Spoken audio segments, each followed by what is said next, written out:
Hey everybody, how you doing? Woo! Welcome to PHLY Flyers postgame presented by Bet365, where winning is everything, just like Flyers hockey, baby. My name is Bill Matz. I'm your director of fun and games for this morning. I don't know. Joining me live in the Xfinity mobile studio, it is Philly's #1 hockey beat writer, Charlie O'Connor. Chuck, writing the description of tonight's show, like I always, whether they win, it's always like Charlie and Bill break down the win and then like three things from the game. I make like a list, the rule of three. Tonight was just Charlie and Bill break down the win and the absurdity that is Flyers hockey. and they are, you call them the chaos organization. They are just absolutely ridiculous. How you feeling after that one, bud? I mean, hey, it's a big win. Yeah. It's a big win. They've now won the first two games of this road trip, and this game they were behind the proverbial 8 ball in a lot of ways. They were in the second game of back-to-back. They were facing off a team that came in that was at home. They were rested. The Flyers were not. Obviously, they played the night before, and the Flyers had many injuries. Sean Couturier, Denver Barkey, Luke Glendening all missed this game. They have to play 11 forward, 7 defensemen. They have Emil Andrae playing forward half the game and defense the other half the game. This is a fantastic win for the Philadelphia Flyers. It's one that they can really be proud of. I just selfishly wish they didn't go to overtime every single freaking game. But that's a me problem. The Flyers did their job. Yeah. No, it's and like to the 150 people in here right now at 1:35 a.m. Eastern time. Hell yeah. Up to 160 now. It's going to keep growing as we get into the first 10-20 minutes of the show, but hell yeah. Love that you are joining us here at this time. Really appreciate it. Chuck, 25 of 68 Flyers games have gone to overtime. That's about 37%. Usually on Bet365, where winning is everything, the tied after regulation, yes, is plus 300. So 3-1. Tonight, it was plus 310, and I was like, what the hell are they doing? Why? Easy money. Yeah, and we bet that tonight. And if you were to bet, like just based on my math, I'm not great at math here, but if something is 3-1 odds, you triple your money every time you bet it, and almost 40% of the time it hits. If you bet the Flyers to go to overtime every single game, you would come out ahead. It's truly unbelievable. This is 4 straight overtime games for the Flyers. They have had 3 straight 2 other times this year, including a 5 out of 7 stretch in November. I remember that one. A 3 straight in mid-December. They're built to do this, I guess. You look at this. They haven't played a regulation game since that Wednesday against the Capitals, and I guess we talk about this all the time. But I guess it's just because they are built to muck and grind their way through 1-goal games. This is just what happens. I mean, that's part of it, to be sure. There is a stylistic element because they are a tight checking, low event team. That is absolutely part of it. The other part of it is just that this is fluke randomness that is bouncing in one direction, because you look at this, like the Flyers hit 3 posts in the third period. Yes. They very easily could have won this game in regulation. They played, I would say, well enough to win this game in regulation. And in a normal world, in a normal timeline, this game probably does get won in regulation, but we haven't been in a normal timeline for 10 plus years, just in terms of like the world. So I guess this is just what we get. We get our hockey team just plays only overtime games for a week plus. And it also happens to be the one time this year where like they're playing 10 p.m., 10:30 starts. But again, like the Flyers did their job. The Flyers were in a situation where they were not supposed to win this game, given everything that they were facing. It's not that the Kings are an incredible team, but the Kings had the advantage from a schedule standpoint. They were the home team. The Flyers were injured, and the Flyers found a way. They found a way to get the win, and maybe this was the highest percentage way for them to get a win. especially given the fact that Dan Vladar wasn't in net, is, get the game, survive overtime, get the game into a shootout. We know Ersson's good in shootouts, and then they trust that Trevor Zegras and Matvei Michkov, their best shootout players, are going to make plays, and they both did, and the Flyers win. So, the Flyers did everything they had to do in order to secure 2 points that they desperately needed to give themselves any chance at all at staying in this playoff race, and I give them a lot of credit. It was a really gutsy win. Absolutely. You mentioned that third period where we get the 3 posts. We think they played pretty well enough to win in regulation, perhaps. I want to get to that, but I want to go back to the first period, Charlie. First, I want to start at the beginning. So it is... first period was terrible. Yeah, with 6:43 left in the first period, according to the NHL.com play-by-play, Owen Tippett gets a shot on goal. It is the Philadelphia Flyers' first shot on goal of the game. They go nearly 14 minutes without a shot to start the game. And when you're watching this first period, you're like, all right, remember how last week we talked about that Minnesota Wild game being a scheduled loss? You watch that first period and go, yup, they're missing 3 guys. They're missing 3 forwards from the lineup. It's a back-to-back with travel on the road. They haven't won 6 straight road games in 8 years, which JJ brought up a few times on the broadcast, and this was their 6th straight road win. Like, all of it was just converging to, like you said, they ain't got it tonight, and it's really hard to blame them in this particular circumstance. And then the second period happens after allowing the first goal for the 46th time in 68 games. They get out of the first period. They're only down 1-0. TK scores 26 seconds in. Now, the Kings retake the lead in 21 seconds later, and then the Flyers play a really good second period, and somehow they're going into the third with a lead. Pretty crazy stuff there that they were able to look absolutely dead in that first period and then bounce back the way they did. Yeah, I think, and I'm going to kind of take a different approach to this than you generally have when you've brought this up, because you're just like, in retrospect, we're just going to look at it and be like, man, you guys really blew it in January, because otherwise you'd make the playoffs. And that is true to a degree. But I feel like, games like this and games like the Minnesota game last week, those were 2 games where they were in the second game of a back-to-back. They're playing against a rested team. They were both on the road. Now, this is a little bit different because it wasn't nearly as far of a trip as Minnesota, because obviously Anaheim and LA are basically the same city. So it's like not 45 minutes apart. Yeah, not that far, but whatever. These are gutsy wins. These are games that they should lose. And for a team to, over the course of a little over a week, to win 2 of these games, it really makes you feel good about, about their room, about their character, about how much effort they put in, about just their general culture and feel. And it's less that I'm angry about January and more that I'm mystified, because it's like, yeah.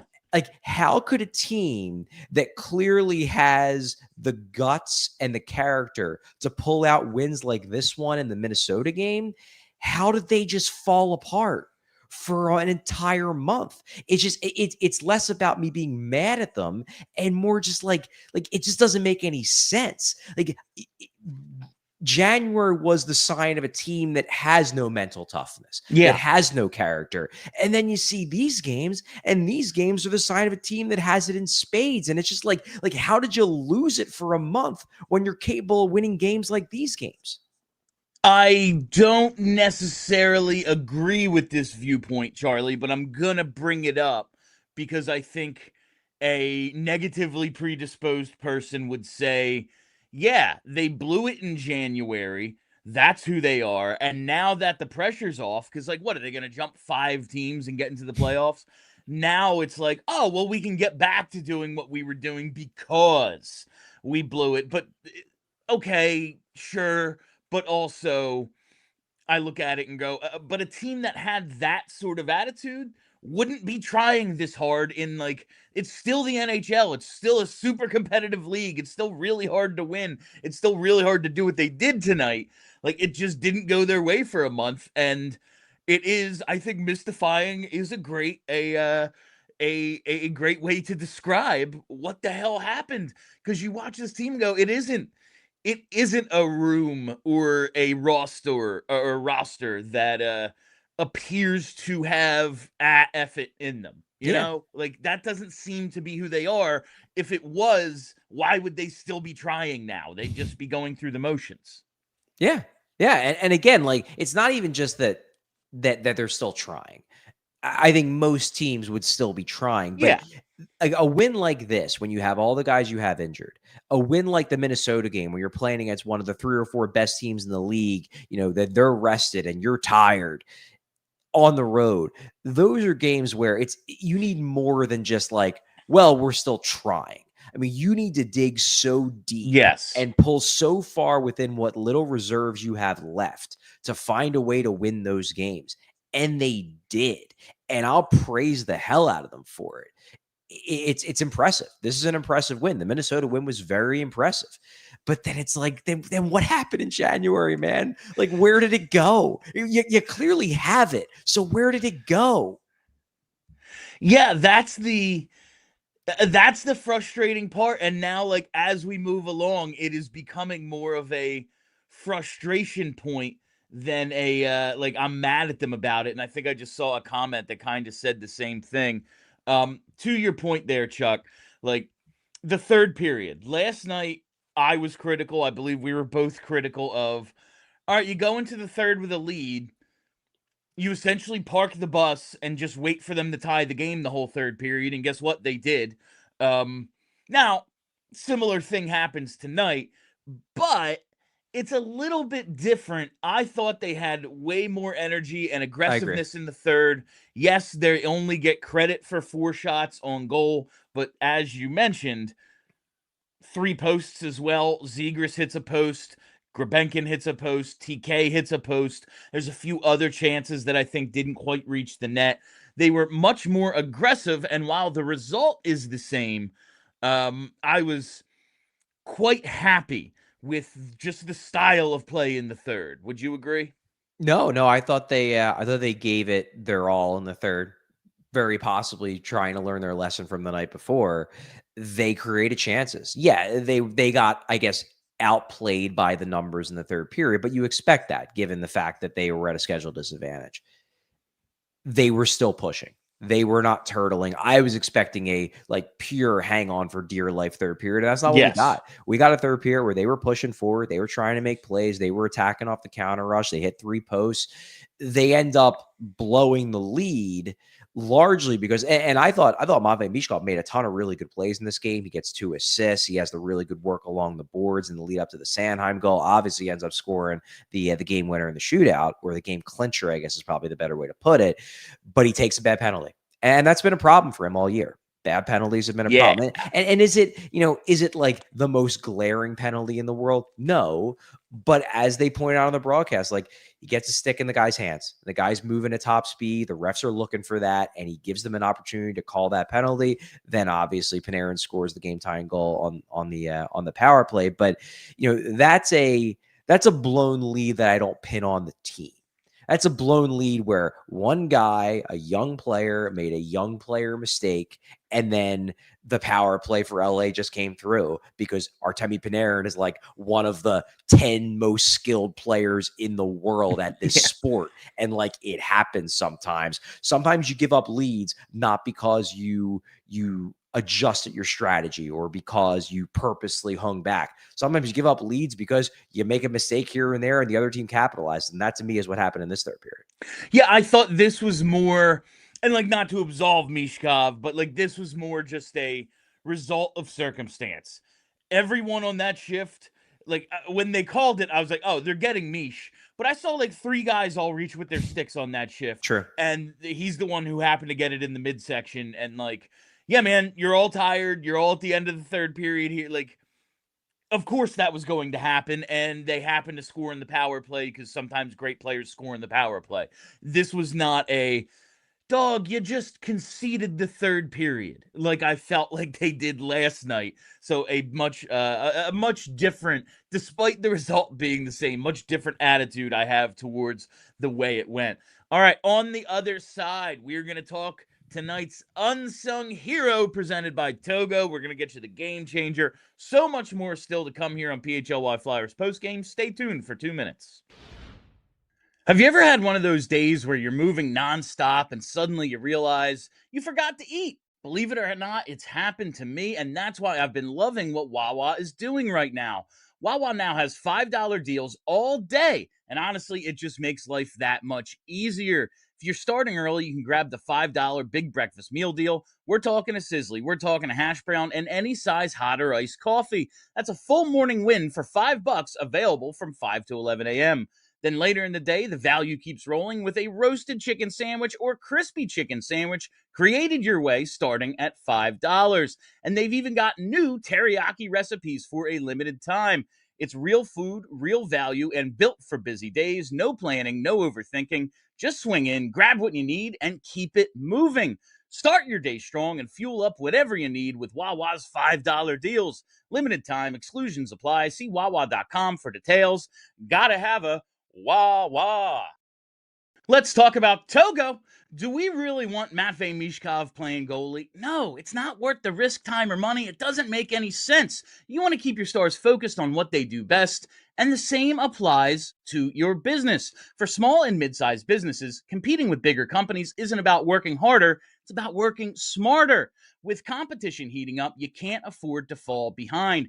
AI goes way beyond ChatGPT, and it gets overwhelming fast. That's why having a trusted guide like Togo matters. Togo streamlines your operations by handling customer service, accounting, order management, logistics, admin, data entry, and even complex multi-step processes without the cost of building it all in-house. Every engagement starts with free process mapping, and Togo doesn't bill a dime until the real work begins. Programs start as low as $1,000 a month and are built for scale without breaking the bank. Visit harnesstogo.com and mention PHLY for a free operational assessment.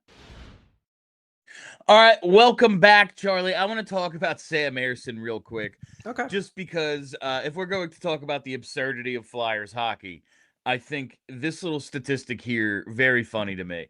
Sam Ersson, tonight was his 11th win of the season. You know how many have been in regulation, Chuck? Ooh, good question. I don't know, 3? 5. All right. Tonight was also his 5th shootout win.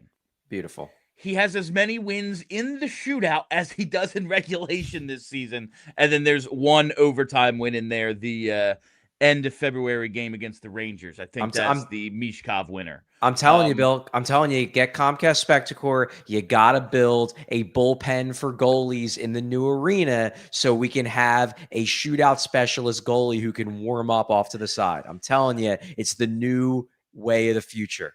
I will say, while Ersson has been pretty damn good in shootouts, like throughout his time in Philly, Vladar building a nice case for himself this year as fairly effective in them as well. But I just wanted to give Ersson the way we used to talk about him. Steve and I have kind of barred the expression from postgame. He has an 880 tonight. I would say he might have been better than his numbers tonight. Yeah, I agree. He made some big saves. There was that one sequence where he made 2 saves, one right after another. Yeah. And I thought for sure at least one of those was going in. That was a fantastic little run. What I will say, though, is despite the fact that Ersson gets the win, makes some big saves to be sure, certainly did not lose the Flyers this game, I never really thought he looked terribly comfortable in net. I thought he looked pretty scrambly. There were a lot of moments where, watching him, he didn't look like, I never felt confident in him. And look, most of the time I don't, because obviously we have his track record, but yeah, there are times where I watch Sam Ersson, I'm like, man, he looks controlled. He looks like he's in command. I never at one point in this game looked at him and was like, man, he looks like calm and in control. He looked kind of like he was flailing around, just, going side to side with desperation lunges, and it just worked. He made the saves, and hey, props to him. He made the saves he needed to make. He gets the win, keeps the Flyers in the game. But let me put it this way. I did not rank him as one of my 3 stars, and I don't feel like he was terribly close to being one of the 3, even though he was the winning goalie. He's the winning goal. I just wanted to really, I didn't even have Ersson in the outline. I just knew, I think this makes it 50% of his wins are in the shootout, but It's he's just funny. shy of that. But he is over 50% in terms of wins after regulation, which is very funny. Um, I wanted to do the better than his numbers thing because I do think he was better than 880 because you look at 880 and like Yeah, I you're agree like with that's that. bad. And I definitely don't think he was bad tonight. There was one, you said like desperation sprawls. There was one where he didn't even really dive. It was like he was kind of crawling across the crease like a scramble in front. And I was like, buddy, just get up at this point. But he made enough saves to win the game. He does. So I wanted to shout him out. But now it is time for the unsung hero presented by Togo. Togo, the leader in operations outsourcing. Let Togo handle the work that gets in the way of your work. You call the plays, we execute. Toga! There's going to be a time where you wait like 8 seconds to say the final Togo, and I'm going to die laughing on it. I'm waiting for you to get worried that my internet has cut out. Honestly, like if I'm just going to extend it a little more each Yeah, time. it's a Tonight's good bet. unsung hero, it's going to be Emil Andrae. And this was influenced heavily by a tweet of yours, Charlie, where you at some point in the game, right before midnight tonight, you tweeted, "What's impressive about Andrae tonight isn't that he's holding his own at forward; it's that he's playing both forward and defense, depending on the shift. Got to be hard to recalibrate your responsibilities on the fly like that." And I agree, Charlie. It was impressive seeing him out there. I think he might have played center on one shift at one point. Uh, and maybe it's just like he was low in the defensive zone because that's where he Yeah, naturally yeah, would yeah. go, and the other two were wingers anyway. But I was really impressed by what Emil Andrae did tonight. And at one point in the first period when this is going on, and it's like, yeah, Andre's playing forward. Um, I just tweeted a picture of the opening face-off from the Lake Tahoe game. I was like, this is what this feels like to me right now. But it obviously didn't get out of hand to become one of the low points of the organization over the last decade. So that was cool. But I thought Andrae was really impressive tonight. Yeah, there's something very funny about like Emil Andrae. First, it was Carl Grunstrom playing center. Now it's Emil Andrae playing forward. Like I'm just thinking to that the Drake meme where he's got the one with like his eyes covered, like he's horrified, and then one where he's like, "Yeah, that's the ticket." And like the one with his eyes covered is going to be like Rick Tocchet putting Matvei Michkov at right wing or Trevor Zegras at center. Like, no, can't do that. But putting Carl Grunstrom at center and Emil Andrae at forward, yeah, that's the ticket. Like it's crazy. But I thought it was really impressive. And look, Andrae didn't get many minutes in this game, but I have to believe it's very difficult because when they've done this in the past, when they've played, I remember there was one game, it was actually in that Tahoe game where they played Yes. Mark Friedman at forward. Obviously, they moved Sam Moran to forward in that one season before he ended up retiring. It was a big transition for those guys, but at least in that game, in the games they played forward, they only had to worry about playing forward. The fact that in this game there were some shifts where Andrae was coming over the boards and he was playing wing, and then there were other shifts where he'd be like, where Todd Reardon or Tocchet or whoever was calling out lines would tell him, "Yeah, go on the ice with Ristolainen." Like that's wild to me because you have to have it in your head, like, okay, I'm the winger. This is my responsibility. This is where I'm supposed to go, and then you go out 2 minutes later and play defense and then have to, before you get on the ice, like, okay, I play defense. Now this is my role. Like that's got to be really difficult. And I thought Andrae was, I wouldn't say he was a standout, but I thought he did a perfectly solid job in those shifts. He looked like a defenseman when he played defense. He looked like a competent forward when he played forward. There was one they pointed out on the broadcast. He went to the net like a forward. Like he looked comfortable in both roles. And even though his minutes were limited, I thought that was really impressive given the circumstances. I'll tell you, maybe he's a reverse Sammy Kapanen, Charlie, where he can be a swing guy for us. And not that, again, like, I kind of think Emil Andrae's time with the Philadelphia Flyers could be limited, but his value on an NHL roster, I don't think he's going to be a regular back and forth position guy. But it's like when Jason Worth was the Phillies' third catcher, And because he knew how to catch, he was a catcher coming up before his injuries that, eventually led him here. It was like, we don't have to carry a third catcher because we have this guy. Like, it just adds a little bit of versatility and gives a roster a little bit more flexibility if you can have confidence in a guy to be a pinch hitter in that way. The lines were so screwed up tonight, Charlie. I took this screenshot at first intermission of Natural Stat Trick, and they track all the shifts of all the lines of 5-on-5 and give you the fancy stats and stuff. There were 18 minutes of 5-on-5 hockey in the first period.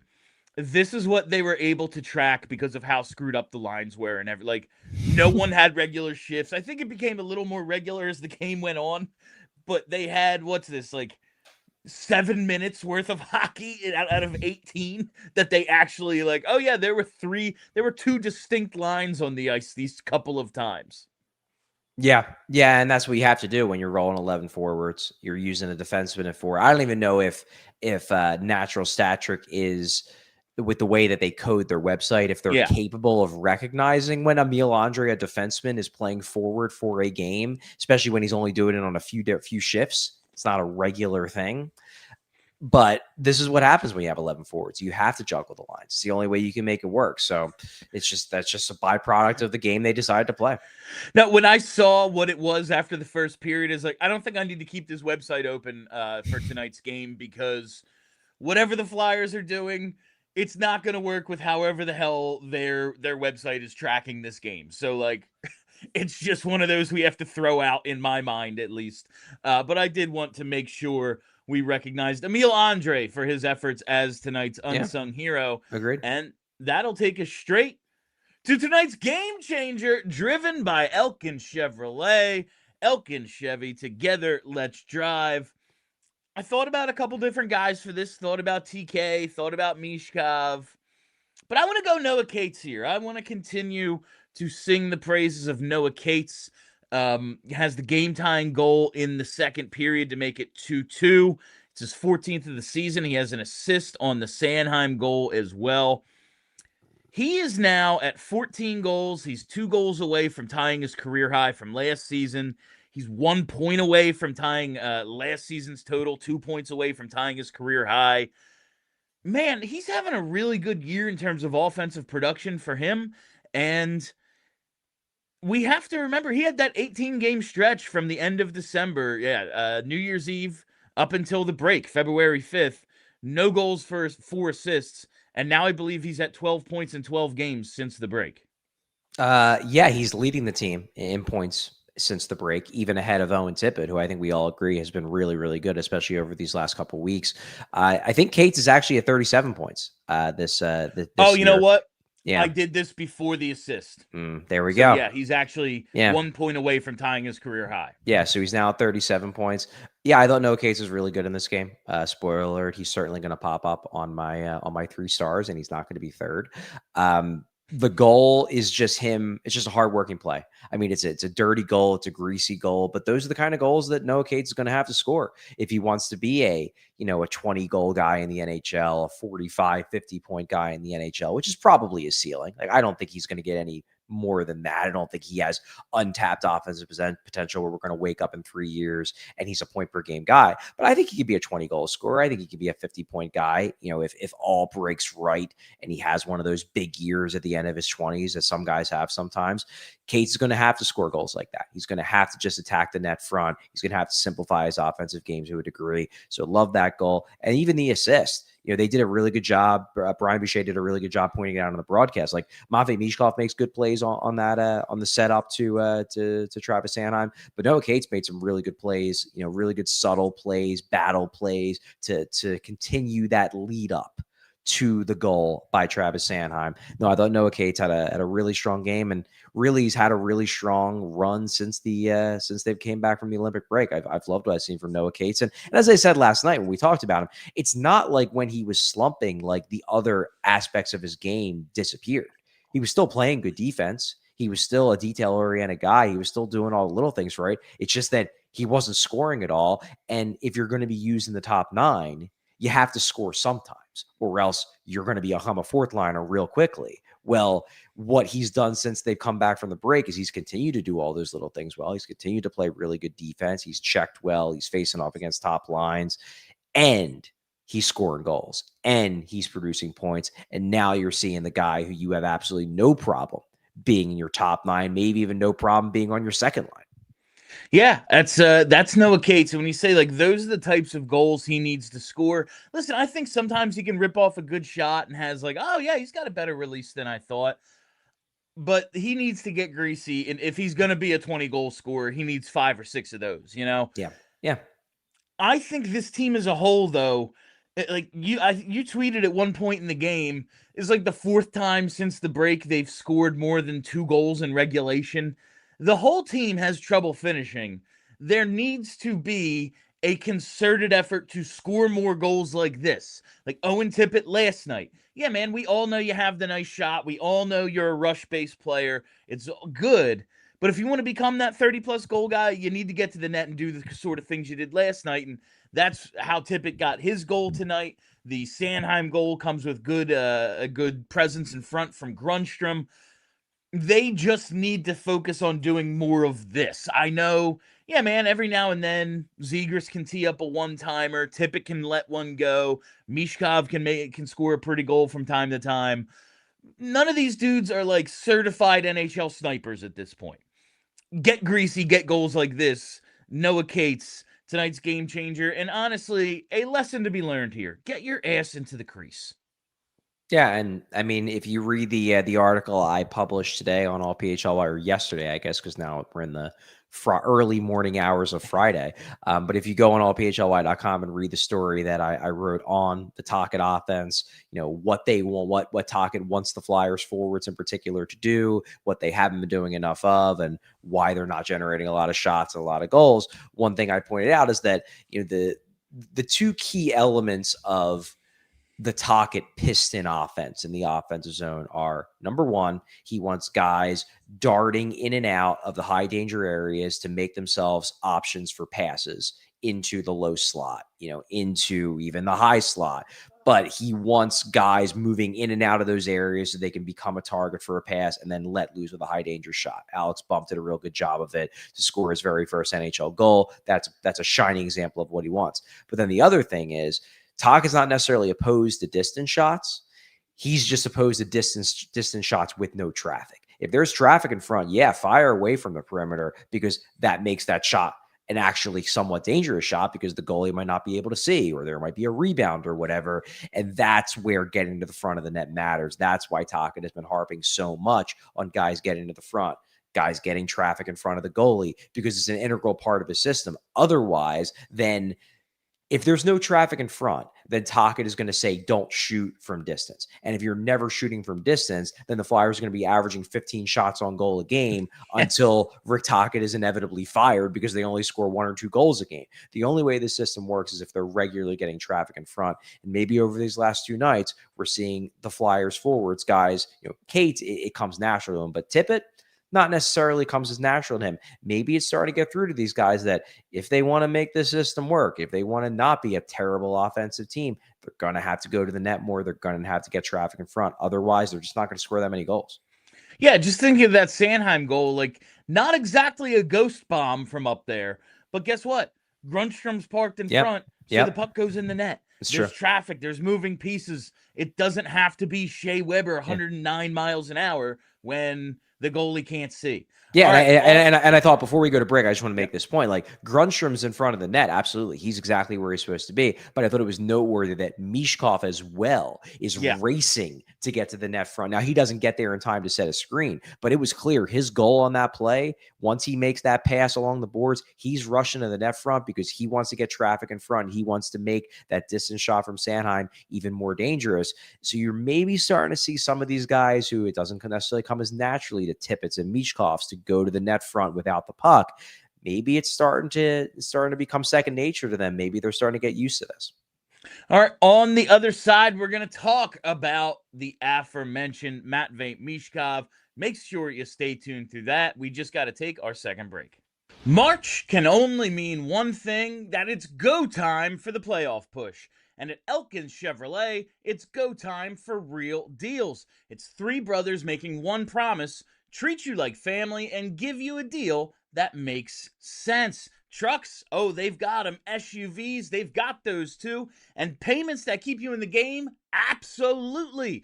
It's Chevy Truck Month, and tax refunds are starting to hit. That means it's a great time for Flyers fans to check out a new Chevy truck at Elkins. Get up to $7,360 in bonus cash on a new Silverado 1500. Contact Elkins Chevrolet today to see if you qualify for additional offers. If you're thinking about making a move, make it to Elkins Chevrolet on Route 73 in Marlton. Elkins Chevrolet, real brothers, real deals, and a whole lot of honkin' good service. Together, let's drive, and together, let's go Flyers. At Bet365, they know the only thing better than winning bets with your own money is winning bets with theirs, and there's never been a better time to do it than right now. Thanks to their Bet $10, get $365 promo available to every single new Bet365 user. All you have to do, sign up, make a $10 bet, and win or lose, you'll be given $365 in bonus bets, because it never hurts to have a little extra cheese or bread or onions. And now, Philly fans, thanks to Bet365's early payout offer, leaving early has never been safer. If the team you're riding goes up 10 at any point in the game, Bet365 will pay you out right there on the spot. Bet365, where winning is everything. Download the app today. Gambling problem? Call 1-800-GAMBLER. Please gamble responsibly. Must be present in PA. $10 minimum deposit required. Bonus bet wager excluded from returns. New customer only. 21 plus, time limits, minimum odds, and T's and C's apply. In-app only, void where prohibited. All right, welcome back to PHLY Flyers postgame. Charlie, it's time to talk about Matvei Michkov. 2 assists in the second period. A noticeable game, I would say. Absolutely. Yeah. So we thought he had a pretty rough night last night. His line got buried by the numbers in the first period, but I thought he had some really good and some not so great plays tonight. So second period, couple of assists. The secondary assist on the Sanheim goal, Bush pointed out a couple of replays. We said it when we were talking about Cates, like awesome shift from both those guys to get the thing set up. And to me, like, that's what I need to see more out of Michkov. The puck handling through traffic, whether it's stick or body checks this year, it's just been too easy to take the puck away from him. And tonight, like, especially on that Sanheim goal, it really stood out. The work he was doing to battle through traffic, to take hits in order to keep possessions alive and ultimately set up that goal. He gets crunched behind the net by Drew Doughty. Takes that third period hooking penalty that leads to the Kings game-tying goal. Turns the puck over late in overtime, nearly ends the game on a rush the other way when he had a kind of a blind turnaround pass. And then he scores the shootout winner. A back and forth roller coaster performance, I thought, from Matvei Michkov. What did you think of the Mad Russian tonight? Yeah, I think the way I'll describe this game for Michkov is I think this was an ideal developmental game for Michkov. Last night, he was freaking awful. He was so bad to the point where, like, if anything, I sugarcoated it last night because I just didn't want to bury the kid. I thought he was terrible. Tonight, he was noticeable in all the ways you want a 21-year-old second-year player to be noticeable. And that's not even necessarily all in good ways, but he was trying to be assertive. He was making plays. And the mistakes that he made are mistakes that he can learn from. Like, that hit that he takes from Drew Doughty, that is not an illegal hit. He puts himself in himself in a vulnerable position. That is not an illegal hit. It is a mean hit. It is a hit from a veteran who has been doing this for years and knows he's going to hurt the kid if he does it. But that is not an illegal hit. And Michkov needs to learn through being in pain, for lack of a better way to describe it, that he can't put himself in those kind of vulnerable positions if he wants to have a 15-year NHL career. That is a good lesson. It's a great lesson because he didn't get a concussion on the play, but it's a good lesson because it's something that happened because he was doing things He wasn't just sitting in the background. He was trying to make things happen, which is what you want to see from a young player. And then something bad happens, and hopefully he learns from it. Hopefully he learns from the turnover in overtime. Hopefully he learns from that bad penalty. But I'd much rather a game like this where you're kind of like, well, he did 7 good things and 5 bad things, as opposed to a game where, well, he did 0 obviously bad things, but he did 0 obviously good things. Then it's like, well, what did he learn? He was just skating around out there and nothing was happening. This is a game where he can feel good about the good things, and we can watch those good things and be like, see, that's why if he puts it all together, he's going to be a really, really great player. And then the bad things, well, the bad things happen because he was involving himself into the play, and hopefully he could take lessons from those bad things. And then next year and the year after that, the next time he's in a position where a Drew Doughty-esque guy is ready to crunch him, he maybe doesn't get as low to the ice as he was on that play, and he's able to shrug off that check rather than like almost get concussed. So I thought this was a fantastic developmental game for Matvei Michkov, even if it wasn't a perfect game. And also, he scores the game-winning or game-clinching goal in the shootout. So he was very much a part of this win. Gets 2 assists on 2 of the 3 goals the Flyers score. So he was very much a part of this win. I think it was overall in aggregate a good game for Matvei Michkov, but I think it was a great developmental game for Matvei Michkov as well. I like that description of it a lot. I'm glad you shared your thoughts on that Doughty hit, because that's what I was going to ask you next. What'd you think of it? And it's like, yeah, it's mean, but it's not illegal. Yeah. And I think it shows the necessity of him getting faster and stronger. Like, if you're going to put yourself in that position, and we know he wants to work behind the net, you need to be able to push off of that guy, and you need to be able to take 2 strides and skate by him so he's not able to get a hold of you like that. You can beat him, you can muscle through him. And listen, Drew Doughty, yeah, he's been doing this for 20 years. Yeah, exactly. He's really good at it. He's going to the Hall of Fame. But you still see, dog, if like, I don't think he's going to learn not to put himself in that position. So I think he needs to learn to get bigger and stronger, or faster and stronger, so that he can absorb it a little better, and not just, oh man, I think he's dead. Like that, because I was like, yeah, that's not good. He's not coming back tonight. And credit to him, he did. Yeah. He's shown us he's a really, really tough player. He's missed 3 games in his career, and only 1 of them are for health reasons. He bounces back. They said he went down the tunnel, came right back. So that's a great sign too. We know the guy's not just gonna, yeah, I got crunched, I'm tapping out on this one. We know he's gonna be tough, and he's shown that throughout his short career. So I was also, while again, yeah, some dumb stuff, some weird stuff happened. That pass in overtime, I'm like, dog, I like what you're doing, but maybe not when you're the only one back. You know? Now you have to play defense, and you can barely master the wing. Now you're skating backwards, and yeah, but at least it's in service of being aggressive and trying to score and be the guy we think you can be, a difference maker. Yeah. So I'm right there with Bill. you. Bill, before we move on, I want to ask you a question, because I was thinking about this during the game. It's Michkov related. It's not about Michkov specifically, but it is about that Doughty hit. So he takes that hit from Doughty, and the entire team jumps to his defense. There were like 3 separate brawls that pop up. Now, the Flyers as a team have, generally speaking, been good about this sort of thing. They are a very tight group. They stick up for their own. That's part of their thing. It's part of their culture. But I wanted to ask you, how much of that do you think was natural to the Flyers, and how much of that was, man, we all saw that Matthews thing and no one wants to get shamed like the Toronto Maple Leafs did after that thing? I think Morgani brought that up at intermission, maybe. Maybe him and Ashland talked about it. I do think there's just always an element of that, like a little reminder, like the coaches. I not even that. Like, I bet it was a topic of conversation in locker rooms, even if it's just like, yo, you know how they say it's like rougher in Toronto than anywhere else? Well, here's another example. And everyone, like, the fact that it's even on their minds at all, even if it wasn't like the direct conversation, I guarantee that's a part of it. I was critical. I can't even remember what happened now, but it was a couple games ago where nothing happened, and then something happened a little late, like Sealer jumped in way late. after something that seemed kind of dirty, and I gave them a pass because I'm pretty sure like they were in the middle of a change. So the guy who got hit was like in the corner by himself, and it took like 30 seconds for anyone to get there.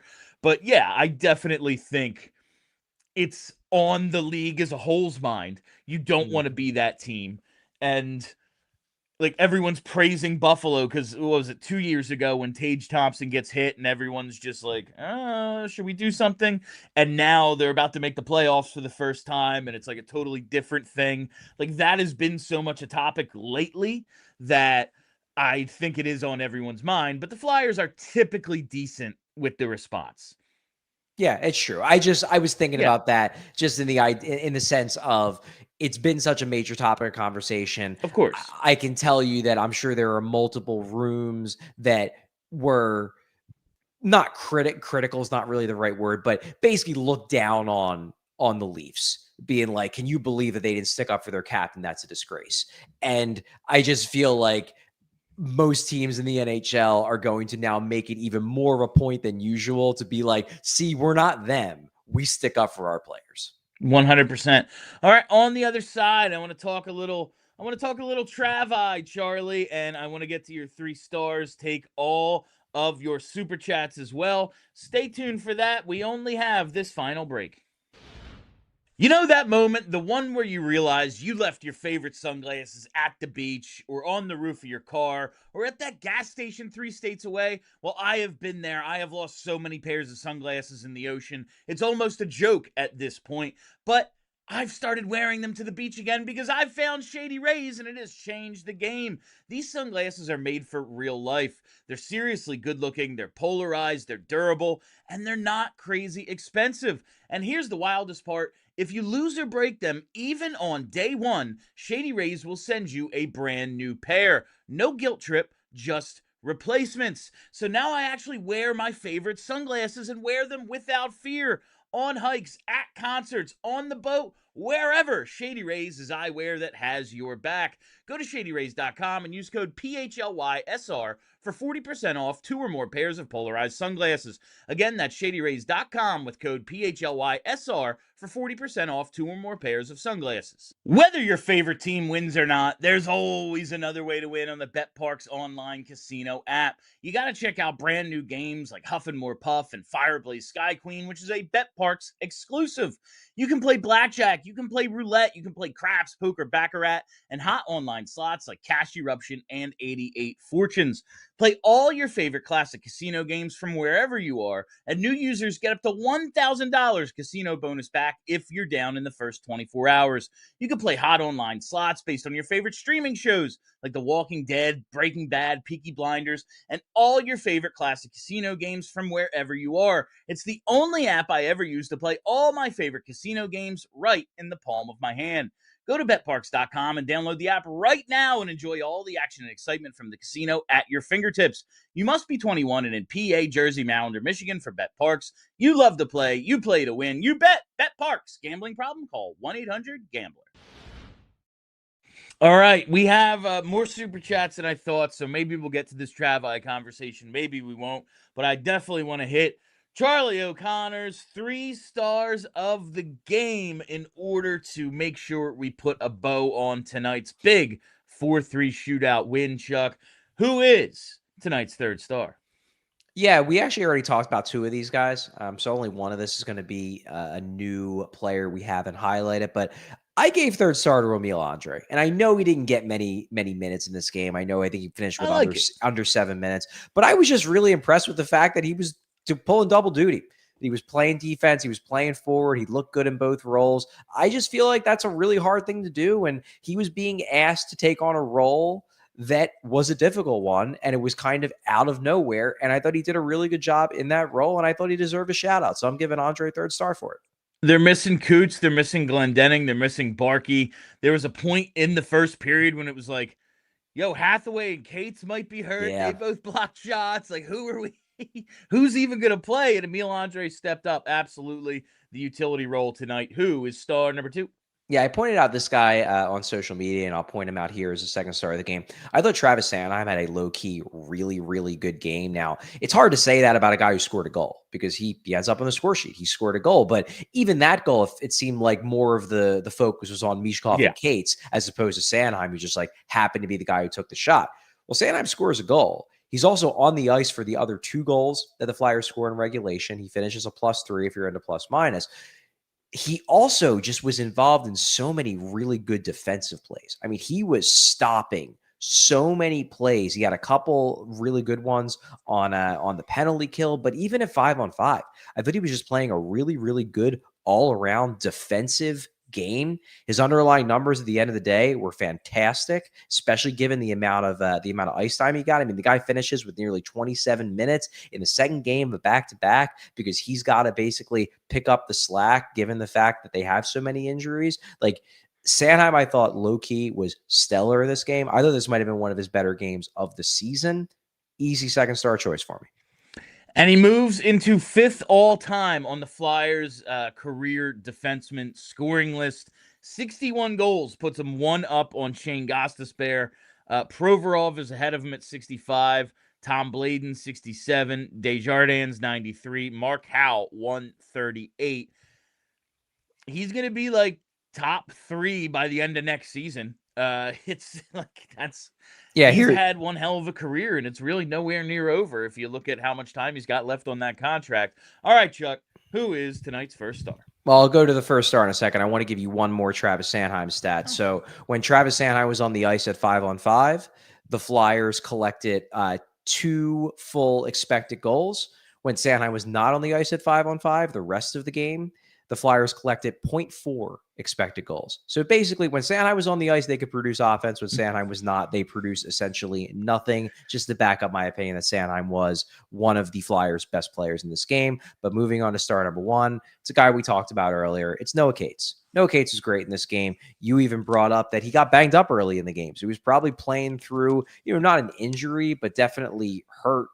Definitely some pain given the fact that he was banged up early. He scores a big goal, gets a big assist. He's been the team's leading scorer since they've come back from the break. And as you noted earlier on in the show, they've had a pretty good record coming out of the break. And Noah Cates has been, by the numbers, leading the way offensively for this team. I think he deserves a lot of credit for getting his offensive game back in gear. Noah Cates, first star.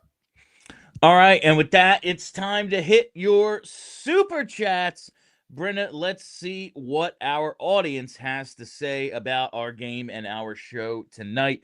Lead it off with Turbo Flyers. He's been a regular leadoff hitter for us lately.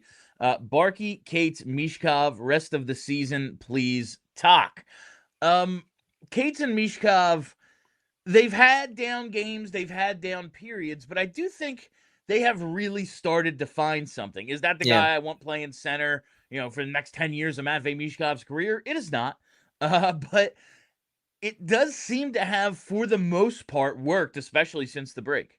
Yeah, I have zero issue with it. I agree. It's not a long-term fit. I ideally want Michkov with a I don't really have a problem necessarily with him playing alongside a defensively oriented center. I like that defensively oriented center in particular to be a better skater than Noah Cates is. I think it would help Michkov if that guy can do a little bit more of the puck carrying. Cates is never going to be that guy. He's not molasses level slow, but he's not a burner by any means. I'd like to see Michkov paired with, perfect example would be if Jet Luchenko hits his ceiling and he ends up becoming a solid enough second line center. I think he could be a great fit with Michkov, even though I'm not expecting Jet Luchenko to ever be a 1C caliber player. I think that could be a good fit. I don't think Michkov has to be with a McKinnon level center. I don't necessarily want him with a Noah Cates level center for the entirety of his career. But in the here and now, it might be the best stylistic fit. It seems like they are developing some chemistry. All right, let's see the next one here from JH. Says, I'm tired, boss. We all are. The Flyers exhaust us all. But for anyone who's going to be up around noon tomorrow and maybe wants a second screen experience, I'm doing the watch along. Charlie did it today with March Madness over at the office. It's going to be me, Kyle Newbeck, probably some other people. I don't know who else, but make sure you tune in for that. Sleep in and then catch us right here on the PHLY Sports YouTube page. Bill, All right, it is a Friday. Most people do have to work. I don't think they Yeah. can sleep in. Just saying. Yeah, you're fine. Call out. It's March Madness. Everyone gets Okay. their Fair point. what's the thing where you get the Vas Def snipped? Everyone gets the anyway. Never mind. Mark Konecny. Sure. Mark Konecny. Good night and good hockey. Let's go Flyers. Absolutely, Mr. Konecny. Glad to hear from you. I just don't know, what does that have to do with March Madness? Everyone gets their vasectomies. It's like everyone really? Is that a them thing for this week because Really? they need to spend 3 days on the couch icing themselves, and it's like, guess what? I'm gonna do that. I'm gonna do that on those first couple days of the tournament. William, I've never heard of that as a strategy, but I respect it. It's like there's like articles about it every year that like That's funny. There's an insane spike in vasectomies for March Madness. All right, next one is Hat-Trick Flyers After Dark. Hat-Trick Patrick says, Ersson plays deep in his net all the time, and it gets him beat clean. Exactly what happened on the Byfield goal. Always blue paint under his skates. I just think he needs the extra time to react. Like, that's just...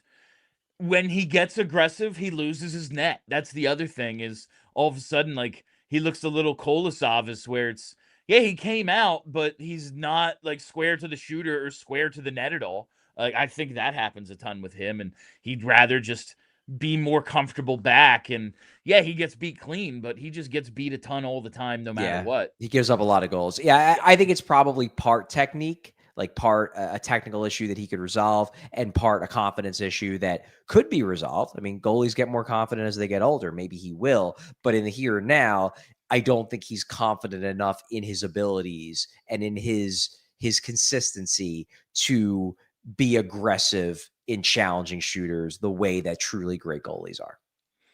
All right, next one here is Sam Rogers. Ersson gets the playoff clinching win, and Hathaway gets the Game 7 Stanley Cup final goal. If Hathaway is on the ice for that situation, I'm going to have a problem with it till the puck goes in. I'll tell you that.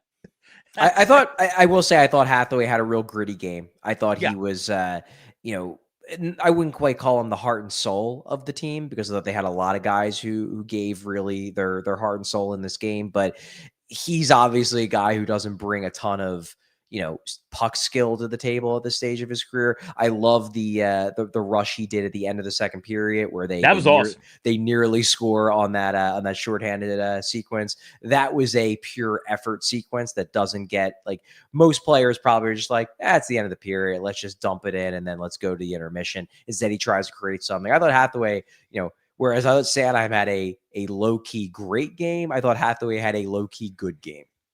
I would say the last few games, like Hathaway, unless he scores like consecutive hat tricks, his numbers are going to be trash.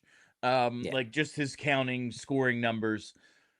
He's looked more like himself the past few games. I guess that's the best way I can say it. He's just looked more. He's looked more like Garnett Hathaway the last few times he's been in the lineup. All right, next one here before we go to overtime is Chris Lancey. Put the benches in OT back to D zone change. That was funny. That was a risky change that the Flyers ran there right at the beginning when they got it down, but like not all the way down into the Kings zone, and decided to pull a change. And the Kings were like, let's push. And they got back, but just in time. I like the switching of the ends in overtime. Just makes it more difficult. It's just a little nice fun gimmick there. I mean, it was real boring watching LA do this ridiculous possession style. So at least for that little bit of time, we had some like mild intrigue. I don't have like the biggest problem with the resets, but like if you're going all the way back into your own end, like no, there needs to be something done about it. I don't have a huge problem with it like once or twice, but when you do it 10 times in the overtime like strategy? They do, that was obscene. They should all be fired into the sun. They're like trying to run the flying V from behind their net. All right, and with that, we got to trigger overtime. Go to allphly.com to finish watching. We're going to get through the rest of these super chats and call it a night. All right, next one is Turbo Flyers again. Noah Juleson scaring the hell out of me tonight. Noah Juleson, I like when he shoots the puck. That's all I know about Noah Juleson. He never hits the net. He's freaking Fulton Reed back there, but he can lay into one now and then. Noah Juleson has been a serviceable 6'7" defenseman. Yes, that was intentional, but but You're too old for that, Charlie. let me put it this way: when he is no longer a Philadelphia Flyer, while he's a perfectly nice man, I will not miss watching him play hockey. No. I won't even remember him a year from now. All right, next one is Chris again. Flyers getting good at shootouts equals 3-point regulation win rule change. NHL has to find a way to screw the Flyers. Chris, I get what you're getting at here, but look, the NHL doesn't have to find ways to screw the Flyers. Yeah, the Flyers find ways to screw themselves. Yeah, like they're plenty adept at just being an inept organization. The NHL doesn't need to do anything. Just let them be them. It's like Sun Tzu, right? When your opponent's going to make a mistake, just let him do it. That's like what the NHL does for the Flyers. Oh, you're hiring another franchise legend, huh? Good for you. Keep up the good work. No disrespect to our friends in management, but come on. Timbo, why not us? Doesn't matter how you win. A win's a win. A win's a win. Flyers only 2 points out from leading the Pacific Division. Trevor Zegras, Michkov Mania, Ersson, Persson. Sure, Timbo. It is very funny that, like, the Pacific stinks. Yeah, it's so bad. It's bad. All right. Next one is Obi-Wan. Charlie, sometimes you make too much sense. It's very annoying. It's very annoying that I'm like, can't quite poke a hole in that one. Gonna have to figure something else out to argue. All right. Next one is Timbo again. Brenna appreciation tax. We always pay the Brenna appreciation tax. Always. We make our way to Sam Rogers. Charlie, do you play beer league hockey? I do not. I have been pressed by one of my best friends to join a beer league hockey team, maybe one of these years. My thing is, like, I played a lot of hockey in the streets growing up. I played in a couple leagues.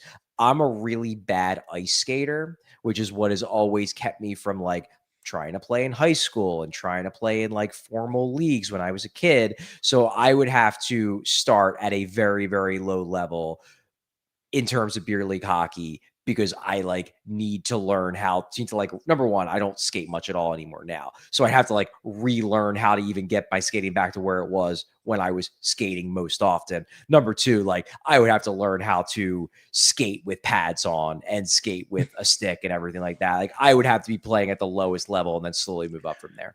And here's the thing, Chuck. Guess when beer league hockey games are? They're real late at night. Weeknights at around 9 or 10 p.m. Yeah. It would have to be a summer thing. I could never do it during the regular. I could never do it during the regular season. We're a little busy. All right, next one is David Shub. Michkov hit was definitely wake-up call for him. Reset button. I thought he was having a good game before the hit. Yeah, I thought he was good before that. It was just a little I think he is better when he's mad. I've always thought that. Yeah, like, he's just one of those guys. But I just think it was a right. Everyone, like, I'm not the best player out here. Those things will happen to me from time to time, and I think young guys who, for a lot of their lives, have been one of the better players on the ice do need that sort of wake-up call. All right, next one, Hat-trick Patrick again. Charlie, I would agree if Ersson didn't look so GD confident during shootouts. He's just had so much success in them. Yeah. Like, he is good at taking away that low part of the net. Like, if you deke him, he's awesome at getting his legs back and taking away the bottom to the post. And he just has had so much success. Like, I think it's a different game at that point. And also, one of the things that you don't have to worry about, the obvious thing you don't have to worry about in a shootout, you don't have to worry about the backdoor. You don't have to worry about a pass. And that's something where maybe he's been burned so many times that he's scared that if he goes too far out, he's going to look like an idiot because they're going to hit somebody on the other side and he's going to be way out of his net. All right, next one is Obi-Wan. Drysdale had a good game. Yeah, he was fine. He was fine. Yeah. I don't think he was incredible, but he was fine. I think he made some defensive plays tonight, as he typically does, but This isn't one of my, oh, I'm going to do the Drysdale, the offense is coming along shows anymore. Or again, as I do every, once a week or so. All right. Is that it? Do we have another? Oh, no. No, we got Okay. more. Chris, again, you can't reset if the benches are first and third, like the Olympics and the original 3 versus 3 overtime setup. Yeah, you can and you can't. Like, you can change easier, but you can still reset. Like, you can still just take it back to your end. Like, that won't change. True. All right, next one is Super Sticker. All right, way to Sure. go, NXM. That probably means something we don't know about. Probably. But that appears to be all the time we have for you on PHLY Flyers postgame. Thank you all for listening. Thank you for hanging out. If you haven't already, hit that subscribe button. We're at 311 people watching right now as the number just dropped, but it was 311 when I said it. Hit the like button, hit the subscribe button, leave a comment, do all that stuff. It helps us out. Make sure you're following us on Twitter at PHLY_Flyers, and follow the podcast wherever you get those. Just search PHLY Flyers. I am Bill Matz. That is Charlie O'Connor. Thank you very much to Brenna, our producer. Be excellent to each other.